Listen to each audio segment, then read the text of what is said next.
restart laps ago. Let's go back to Krista. Steve, Jeff Gordon's team made a lot of adjustments on the last stop, but it's not the balance he's worried about with his race car, it's the radio. They're swapping out the antenna, hoping to have better communication in the 24 pit. Thanks, Krista. Another long stop for Clint Boyer.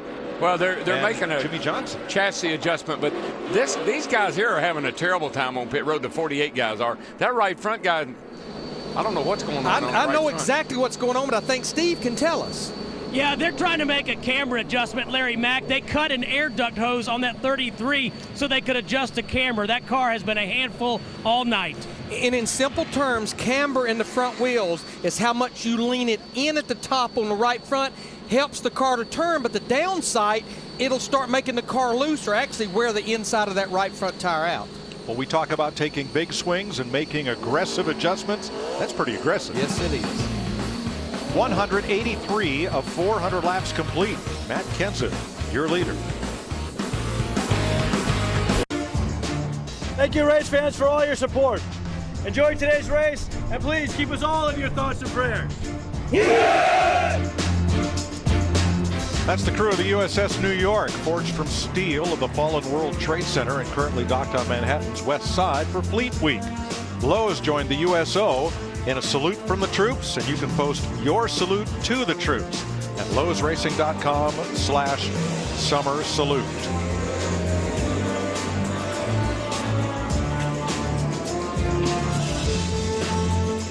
Getting ready to restart. The sun still well up in the sky, but now we're coming towards sundown.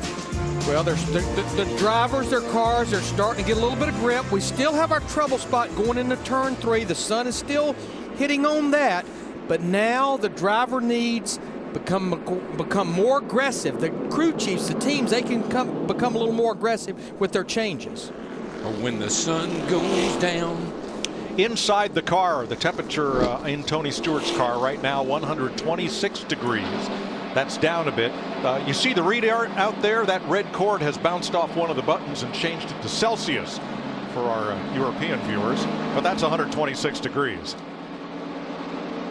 The way Tony, if you watch Tony in the car, he leans a lot to the left. He's got one of those old Earnhardt looks, like he likes to really get his head way over to the left, and probably that cord, as you said, has hit one of those little buttons on there. He's in 15th place. Old school. Tony Stewart. The caution was for Jamie McMurray, the first engine failure for McMurray since Watkins Glen in 2009. We'll speak with him in just a little bit. We're ready to go green with Fords on the front row, Kenseth and Ambrose. Then Hamlin, Montoya, Menard, Edwards, Harvick, Allmendinger, Kyle Busch, and David Reagan, the top 10. Green flag with 24 lead lap cars, the first 12 of which did not pit on that caution. Got another car smoking back here in the back. May very well be from contact. Oh yeah, Casey Mears. Yeah, lost the left rear. You can see the left rear quarter panel all in against the left rear tire of Casey Mears. Inevitably, yeah, he's throwing debris everywhere. The left rear quarter panel's coming off. That's another caution. Okay, jack up at left side. Quarter panel, quarter window, quarter everything. Cautions out. You know, over here, inevitably, we have cars that get run over and get run into on a restart. I believe there was contact from Landon Castles. 09. Let's have a look.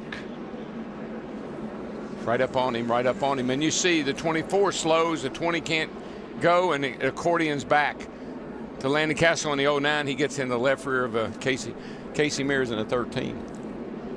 For the second time tonight, Joey Logano is the recipient of the free pass on this, the 5th caution flag of the night. Dick Bergman.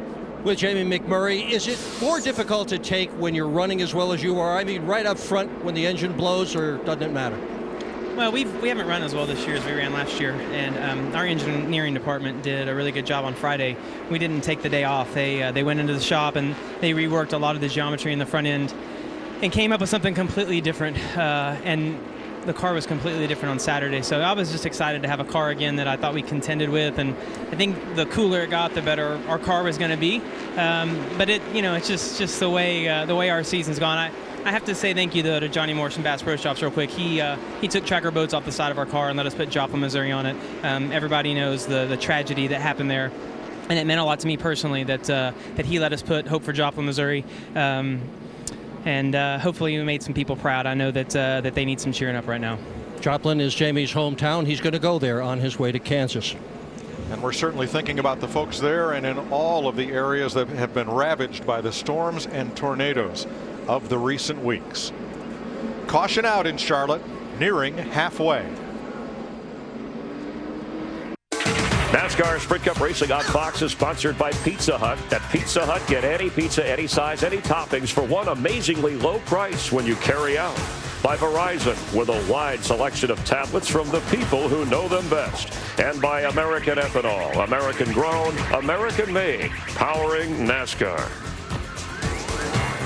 10 laps to halfway under caution. Here's the American Ethanol onboard camera riding with Ryan Newman in the Army Chevrolet. Now Newman got the free pass one caution flag ago, or one caution flag prior, so he is 23rd right now.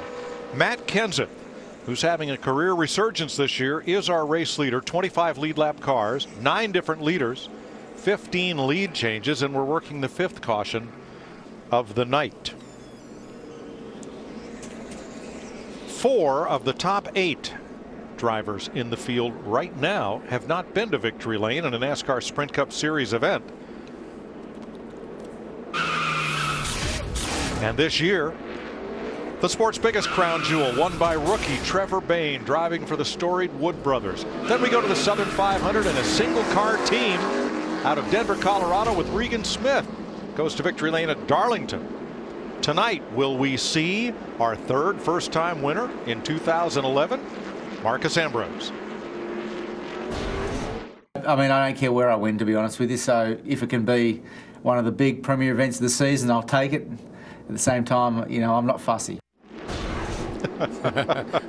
I'm not fussy. Right now, the man to beat, Matt Kenseth. In 2009 and 2010 combined, that number 17 led only 353 laps over that 2-year period. Kenseth has just passed the 300 mark in laps led this year. We're not even halfway through. You know, one other thing, talk about Marcos Ambrose. If you think about it, I mean, 2 of our crown jewels, Daytona and Southern 500 at Darlington, have been won by first-time winners rookie. And tonight, this race is considered to be the 3rd of those crown jewels. And it's setting up pretty nice with these guys in the top 10 that haven't won.